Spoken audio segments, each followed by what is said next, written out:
दोनों एक साथ में खेलेंगे। उत्तम ध्रुव को साथ में लेकर के आए। इस समय राज दरबार में पहुंचे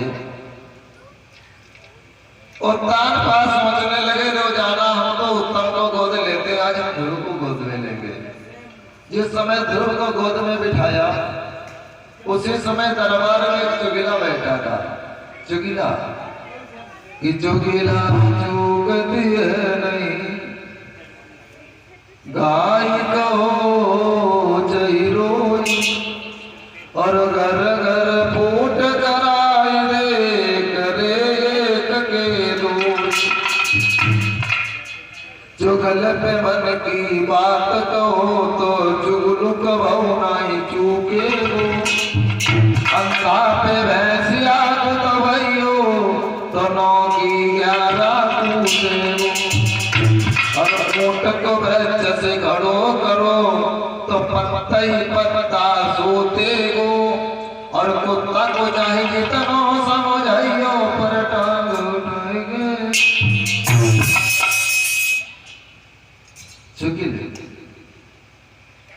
सुरेजी से कहने लगा है महारानी, तुम्हारे पुत्र को ना गोद में लेकर के दासी की पुत्र को गोद में लिया। उसी समय सुनीति आई और ध्रुव के गाल पे खींच के तमाचा दिया। कहने लगी, रे दुष्ट, यदि तू राजा की गोद में बैठना ही चाहता था, तो पहले तूने भजन क्यों नहीं किया? तुझको तो मेरी कोख से जन्म लेना था, उस दासी के कोख से क्यों तूने जन्म लिया? ध्रुव वहां से चले, अपनी माँ के पास में पहुंचे हैं। सुनीति ने देखा, कहा बेटा ध्रुव, तुम्हें कितने मारो? सुनीति कहने लगी, बेटा ध्रुव,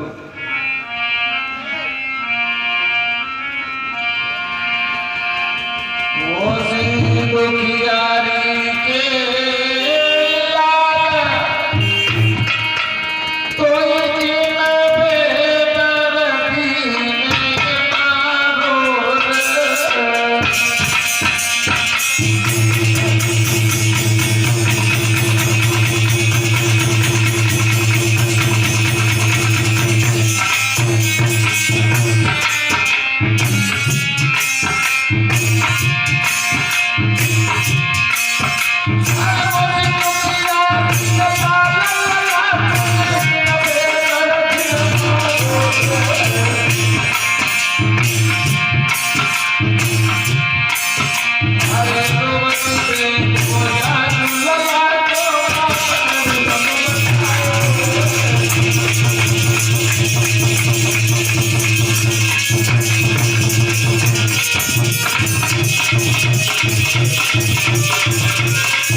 उसी समय सुनीति रोने लगी, कहने लगी, बेटा ध्रुव, तुम्हें किसने मारा है? ध्रुव कहने लगे, भैया आज मौसी के भैया जो है उत्तम के साथ ले गए दरबार में, और मौसी ने मुझे पिताजी की गोद से छीन के खींच के तमाचा दिया।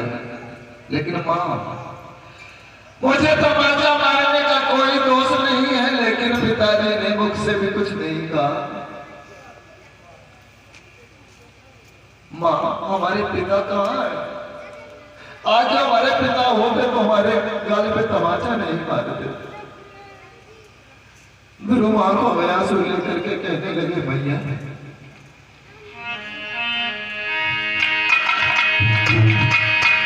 मैया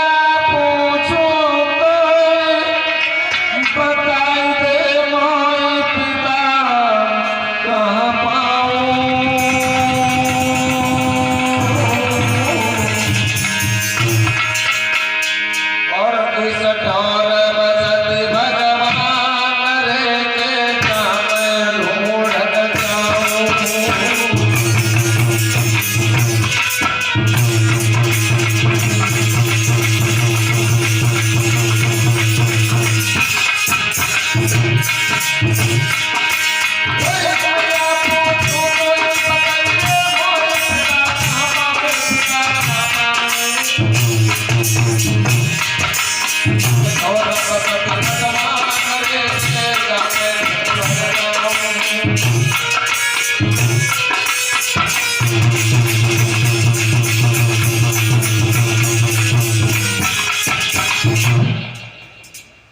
कहने लगे ध्रुव मैया हमारे पिता कहाँ हैं?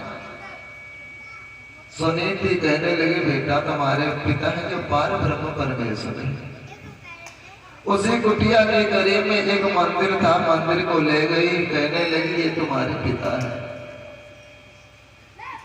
ध्रुव कहने लगे मैया हमारे पिता मिलेंगे कहाँ?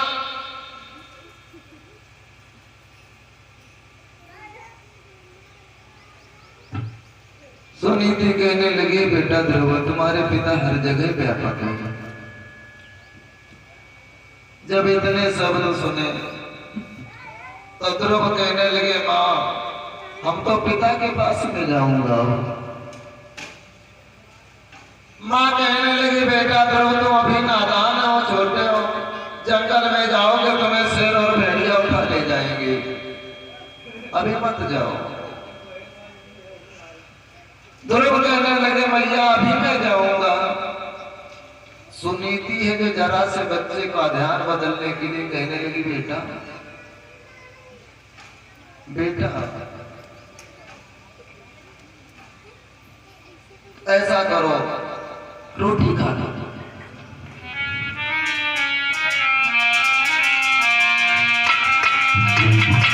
मैया बोली रोटी खाए और सब्जी मांग के लाती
कहने लगी सुनीति बेटा ध्रुव मैं रोटी लेकर के आ रहा तुम खा लो, तुम्हें भूख लगी है।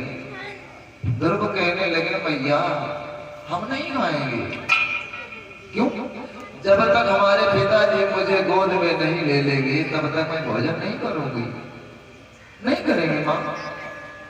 और भैया एक बच्चा है जो ना सफेद चादर होती है, सफेद चादर, और माँ जिस रंग में रखना चाहे तो उसी रंग में रख जाता है लड़का। चोर बनाएंगे बताओ माँ। माँ ही बच्चे को बताओ सिंहासन में बैठा रहे, बताओ उसे भीख मांगने के लायक ना रखे। माँ सबसे बड़ी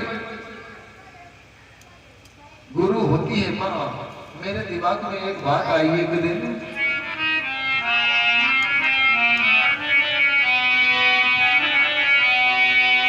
माँ के समान संसार में कोई गुरु नजर नहीं आता।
सबसे बड़ी गुरु होती है माँ। माँ ने शिक्षा दे रही, कहने लगी बेटा तुम्हारे पिता पार ब्रह्म परमेश्वर हैं, ध्रुव चल दिए भगवान को ढूंढने के लिए। इधर उत्तानपाद को मालूम हुआ है कि तुम्हारा जो छोटा बड़ा लड़का है ना, हाँ भगवान का भजन करने के लिए जा रहा है, जरा सा नन्हा सा बच्चा। ध्रुव कहने लगे मैया हम तो जा रहे हैं। नन्हे नन्हे आंखों से अपने मैया के पैर छुए और ध्रुव चलती है। उत्तानपाद को सोचना मिली कि हमारा लड़का जा रहा है। उसी समय नौकर को भेजा, कहा कि जाओ कह दो जाकर के आज तक एक शेर जो मिलते थे आज से 2 शेर मिलेंगे। ध्रुव की रास्ता घेर ली, कहने लगे बेटा तुम भजन कर लेके ना जाओ। क्यों? आज से तुमको 2 शेर जो मिलेंगे। ध्रुव सोचने लगे बारे भगवान तुम्हारे नाम से 2 कदम ज्यादा ना गिर पाए। पहले पिताजी 1 शेर जो देते थे आज 2 शेर हो गए। ध्रुव कहने लगे बिल्कुल नहीं मानेंगे, आगे बढ़े। मंत्री जाकर कहने लगा महाराज वो नहीं मान रहा है। वो बार बार कहने लगे जाओ ले जाकर के तुम आधे राज्य में शासन करो। ध्रुव के पास ले गया, तुम्हारे पिताजी कह रहे आधा राज्य तुम ले लो। ध्रुव कहने लगे बिल्कुल नहीं। यहां तक हुआ उत्तानपाद पूरा शासन देने के लिए राजी हो गए, लेकिन ध्रुव वापस नहीं आए। अब पहुंच गए, जा रहे हैं। आगे जंगल था, जंगल में जा रहे थे, अकस्मात देव ऋषि नारद मिल गए।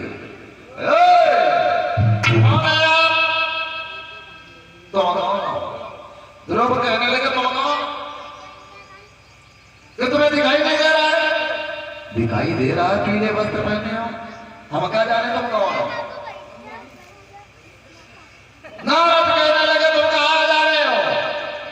ध्रुव कहने लगे मैं पिताजी के पास में जा रहा हूं। तुम्हारे पिताजी कहां हैं? ध्रुव कहने लगे हमारे पिता हर जगह हैं। ध्रुव नारद कहने लगे तुम्हें नहीं मालूम आगे घनघोर जंगल है, तुम्हें भेड़िया सिर उठा ले जाएंगे। ध्रुव कहने लगे तुम साधु हो? हाँ परीक्षा कर। ध्रुव बोले नारद से कि तुम मौत से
ध्रुव कहने लगे तुम महात्मा हो। नारद कहने लगे तुम मालूम पड़ता है भगवान के दर्शन कर लोगे। हाँ लेकिन बेटा ध्रुव तुमने कोई गुरु किए? ध्रुव कहने लगे बाबा ये ध्रुव कहने लगे बाबा एक गुरु कौन से बिरवा में लगाता है? कौन से बिरवा में लगाता है गुरु? नारद कहने लगे बेटा ध्रुव गुरु भई लोक का नाता है, चेला को राह बताता है, और जिस चेले का गुरु न रहा वो नष्ट भ्रष्ट हो जाता है। बिना पढ़े लिखे कबीरता जी कहते हैं गुरु घेरी के पार लगाए तो मेरे नाव भंवर में अटकी। एक गुरु ही ऐसा है जो अंधकार से प्रकाश की ओर ले जाता है। माफ करें टाइम कम है, कथा ज्यादा थोड़ी है और शाम को भी चिल्लाना है। और दोनों को जिस समय नारद ने कहा कि बेटा ध्रुव कहने लगे बाबा हम कहाँ बैठ गए, थोड़ी देर के लिए तुम ही हमारे गुरु बन जाओ। तो नारद ने ध्रुव को द्वादश मंत्र दिया है। ओम नमो भगवते वासुदेवाय। कहा है बेटा इस मंत्र को उच्चारण करते रहना और भगवान के दर्शन आपको हो जाएंगे। ध्रुव गए यमुना के किनारे, बहुत सुंदर सी कुटिया नारद ने अपने हाथों से ही बनाई। कैसी कुटिया थी, कैसी कुटिया थी। अरे ध्रुव की चोटी पर कुटी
कुटिया बनाई।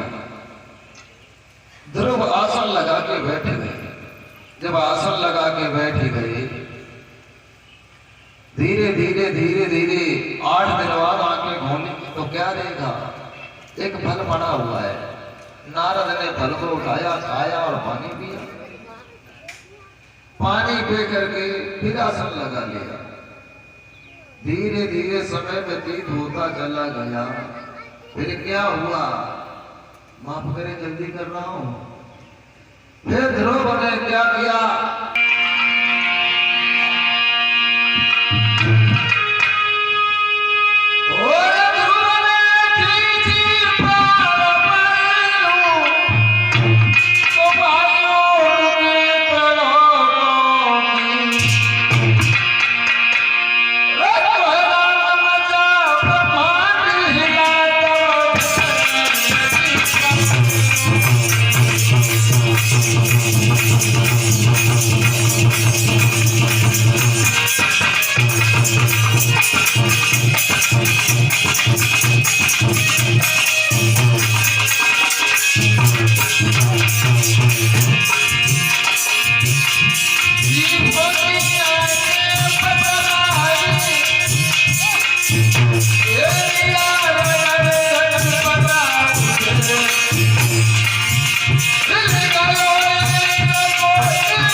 इंद्र का एक आसन डोलने लगा।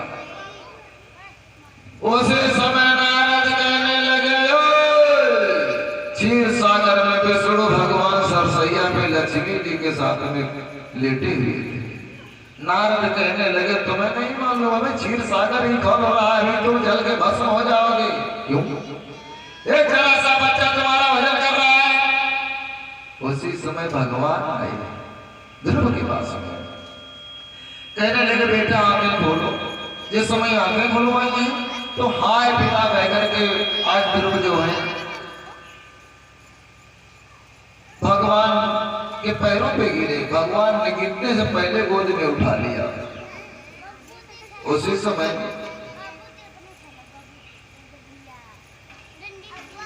भगवान ने देवराज इंद्र को इशारा किया है कि रावण हाथी को लेकर के आओ। हाथी मंगाया गया, हाथी आया, ध्रुव को हाथी में बिठाला गया। चले घर की ओर तो गांव के सभी बड़े बुजुर्ग जो पैदल चल रहे थे, ध्रुव ने देखा। ध्रुव कहने लगे, अब तो बिल्कुल गलत है, हमसे बड़े बूढ़े पैदल चल रहे, हम हाथी में बैठ के चले, अच्छा नहीं लगता है। ध्रुव भी पैदल हुए, आज कर ले। यदि कोई बड़ो बूढ़ो आदमी मिल जाए और बड़ो बूढ़ो छोटे लड़का से राम राम कर ले तो उनके दिमाग में बढ़ी गए। बगा की ओर देख के ऐठ के चरण लगे, जान मालूम पड़ता हम कुछ लगन लगे तासे हम अगर चरण में राम राम करने लगे। और भैया एक बात है, पहले पैर छुए जाते थे तो लोग मस्तक पैरों में रख देते थे, लेकिन आज शिष्टाचार चला कहां गया पता ही नहीं। परियां धोई और छाती से लगाई।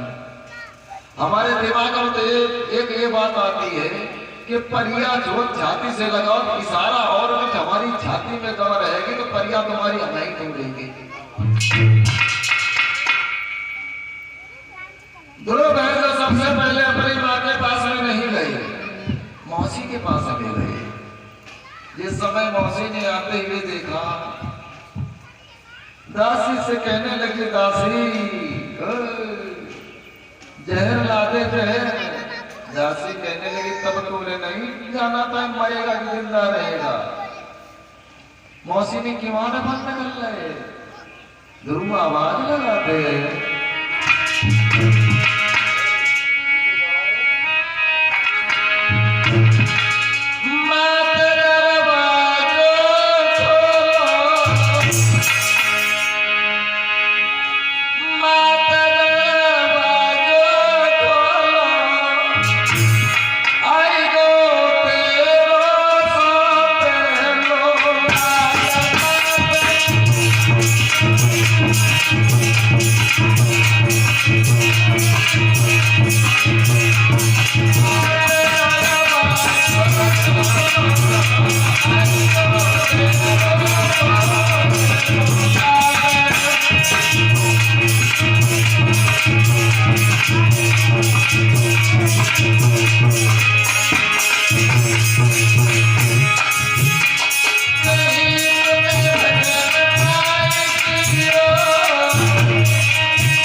उसी समय सुरुचि ने जिस समय दरवाजा को खोला है, ध्रुव ने पैर छुए और अपनी माँ के पास में चले, जहां माँ रो रो करके अंधी हो गई थी। भगवान विष्णु ने नेत्र ज्यों के त्यों किए। सुनीति कहने लगी, बेटा भगवान के दर्शन हमको भी कराओ। उसी समय ध्रुव ने ध्यान धरा है, तो क्या हुआ? आए चतुर भुजी भगवान रे, देखो सनम कठारे।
इस प्रकार से ध्रुव को दर्शन दिए और भगवान प्रसन्न होकर के ध्रुव को ध्रुव लोक दे दिया। भगवान की एक लाइन का कीर्तन बोल ले, तब तक परीक्षा जी तुम आरती जला लीजिए। अपनी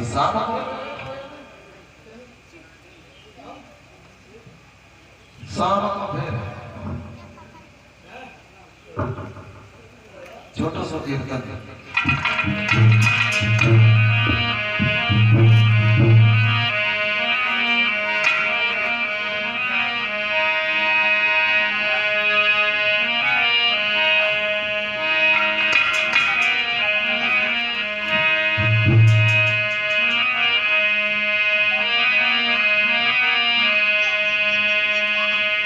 गोविंद हरे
सभी लोग खड़े हो जाएं, सामने आ जाएं।